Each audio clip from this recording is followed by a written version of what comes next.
দেখুন, অনেক চেষ্টা করছেন, আপনি বিচ্ছেদ বা বিদ্বেষণ করতে পারছেন না। অনেক জায়গায় গিয়েছেন, ছুটেছেন, দৌড়েছেন, কোনো রাস্তা খুঁজে পাচ্ছেন না। আমি আপনাদের বলছি, এই ছোট একটা টোটকা করুন, আপনার অবশ্যই বিচ্ছেদ হবে। একবার ট্রাই করে দেখুন। তো কি করবেন, ক্রিয়াটা কিন্তু শনিবার বা মঙ্গলবার করবেন। শুকনো লঙ্কা নেবেন, মানে শুকনো লঙ্কার গুঁড়ো নেবেন আর হলুদ গুঁড়ো নেবেন, নিয়ে দুটো মিক্সড করবেন, করে কাগজে যেই দুজন ব্যক্তির বিচ্ছেদ করবেন একটি সাদা কাগজে হলুদ গুঁড়ো লঙ্কা গুঁড়ো মিক্সড করে ভালো করে একটু জল দিয়ে গুলে দেবেন।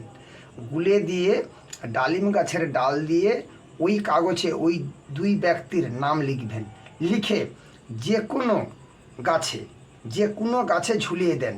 যদি দিতে পারেন 21 দিনের মধ্যে তাদের বিচ্ছেদ হবে। আজ ছিল এটুকু।